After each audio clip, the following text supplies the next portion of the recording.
In this chapter, we learn that Sukuna ate his twin brother in his mother's womb, and we get a crazy revelation about Yuji's identity. So, sit back and relax, and let's go through the chapter. Now, just to remind you, in the last chapter, it's mentioned that Yuji will surpass Gojo in the Black Flash count. Sukuna lands 2 Black Flashes, one on Maki and one on Chozo, so in total, he landed 4 Black Flashes up to the current moment, and the chapter ends with Yuji hitting Sukuna with a Black Flash, and the editors comment that Yuji Itadori now has awakened. Now, chapter 257 begins with a small flashback to Sukuna and Uraume talking about Yuji. Uraume asks Sukuna who even is Yuji because he has an unexplainable power just from the residual cursed energy that Sukuna left in him before separating. Sukuna reveals that he ate his twin brother when he was in his mother's womb to not starve to death. After Sukuna ate his twin in the womb, the twin's soul went through cycles, and Kenjaku procreated with the person who had Sukuna's twin soul, which is Jin Itadori, and that led to the birth of Yuji. So Yuji is not Sukuna's twin, but Jin Itadori is. And I know in the captions of this video it's mentioned that Yuji is the twin, not his father, but this is incorrect because Jova, the person providing the leaks, made a translation error. I was about to post this video, but now I'm redoing it from the start. Yuji is Sukuna's nephew. Yuji's father is the reincarnated twin that Sukuna had killed when they were in their mother's womb, and Uraume wonders if Yuji also has the same innate potential as Sukuna. Actually, Sukuna eating his twin brother isn't really out of character, especially when you consider the inspiration behind his character in the first place. Sukuna is inspired from ancient Japanese mythology. Now, Gege Akutami was very direct about his inspiration for Sukuna's character. Ryomen Sukuna is based on a deity mentioned in Nihon Shoki, translated as the Chronicles of Japan. It's also the oldest history book in Japan. This book is where the oldest text about Sukuna exists.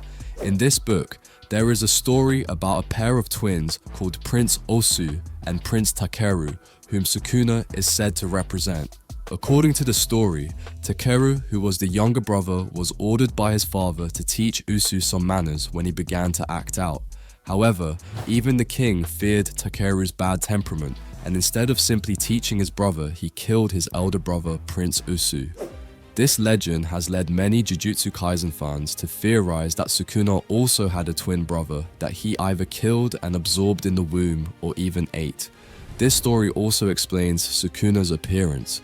Sukuna eating his twin brother explains why he has extra limbs, eyes, and mouth.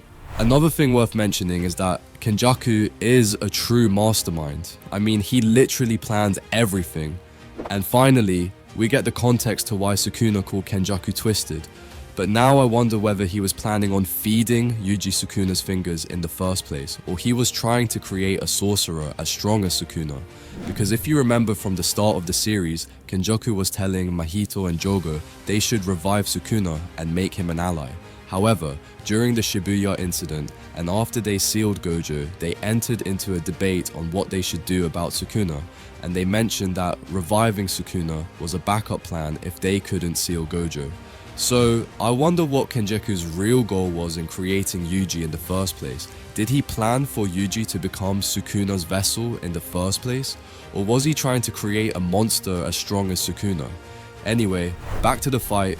We see Sukuna and Yuji facing each other, and we see a panel of Yuji being in the zone similar to the last chapter. Yuji hits 2 Black Flashes back to back on Sukuna. Yuji is pushed back as he lands on a pillar, which he slices and throws it towards Sukuna. The narrator explains that Yuji currently has 2 cursed techniques in him: blood manipulation from death paintings and Sukuna's cursed technique, Shrine. So Yuji can now use Sukuna's cursed technique, Shrine. And I think this is a major hint to Sukuna's true curse technique. To correct a major misunderstanding among the fans, Sukuna's cursed technique is Shrine, not dismantle or cleave. We see Yorozu during her fight against Sukuna ask him why he's not using his Shrine against her. And the theory is that Sukuna stores the cursed technique of the people he ate in his Shrine. Furthermore, we know that Yuji consumed the remaining death paintings, which gave him the ability to use piercing blood, and probably after eating Sukuna's fingers and awakening, he is now able to use Sukuna's cursed technique. Yuji grabs hold of Sukuna's leg and tries to slice it off using Shrine CT, but Sukuna quickly sends slashes towards him. Yuji rushes through the slashes, unfazed, and hits Sukuna with another black flash. Sukuna realizes Yuji has the same cursed technique as his, but there's some difference due to the error and representation of the user. Sukuna thinks it's still ridiculous that Yuji is able to use it. Since he just learned about it, the output of the slashes is low. After that, we go to a small flashback to Ino asking permission from Gojo, Shoko, and Ijichi to use Nanami's curse tool because they were Nanami's old friends and they knew him better. But Gojo reassures Ino that he can use Nanami's curse tool because Nanami trusts Ino more than anyone. Now, back to the fight, Ino uses his curse technique to summon a dragon and attack.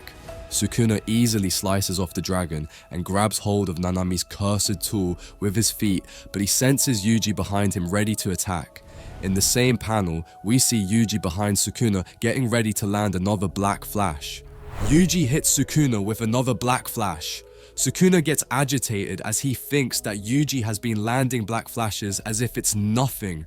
Sukuna is enraged as he wonders if Yuji is intending to stand on equal grounds with him. Sukuna destroys the land they were on and tries to punch Yuji as soon as he lands, but Yuji grabs hold of his arm and punches him back to the wall. Sukuna is baffled to see Yuji not even budging to his strikes and slashes, and we can see that Yuji is really in the zone. Yuji lands another black flash, but Sukuna grabs his face and slashes it. But even with his bleeding face, Yuji hits one more black flash on Sukuna. Sukuna is totally enraged at Yuji as he screams, "You brat!" But he gets hit with Nanami's blunt knife, which Ino had threw as a last push. This gives Yuji time to prepare for another black flash as Ino says, "I think I did alright for someone like me. Hit him hard, Yuji." On the next page, Itadori Yuji hits his 8th consecutive black flash on Ryomen Sukuna. The chapter ends here and no break next week. The editors comment, Yuji became equal to the king and surpasses him. This chapter was a 10 out of 10. Ino helped a lot in this chapter. I mean, he did more than Miguel, who was hyped up, while in reality, he wasn't very helpful. On top of that, Yuji is getting the attention and role of a true main character. I mean, our protagonist is fighting Sukuna on an equal footing. He delivered 8 consecutive black flashes, and I think now Yuji is without a doubt the king of black flash. I mean, from the panels of the chapter, it's as if Yuji is landing black flash at will. Also, I can't believe the twin theory from way back when was kind of true. Yuji being Sukuna's nephew explains why he was the perfect vessel.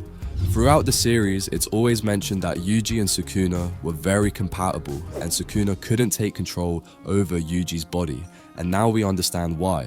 Yuji being Sukuna's nephew explains Yuji's physical strength and why Sukuna wasn't able to take control over Yuji's body. Also, this explains why Sukuna hates Yuji. On top of that, Yuji's awakening allowed him to use Shrine, which is Sukuna's curse technique.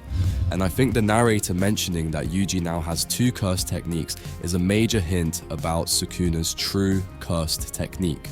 It's mentioned that Yuji is able to use piercing blood after eating the remaining cursed womb death painting, and now after awakening, he is able to use Sukuna's cursed technique because he ate Sukuna's fingers. This makes me think that Sukuna is able to use the cursed techniques of people that he ate before. However, I think in the next chapter, things will change and we'll see Sukuna take control again. Maybe Sukuna will finally use his black box, because I don't see another way for him to survive other than using his true curse technique.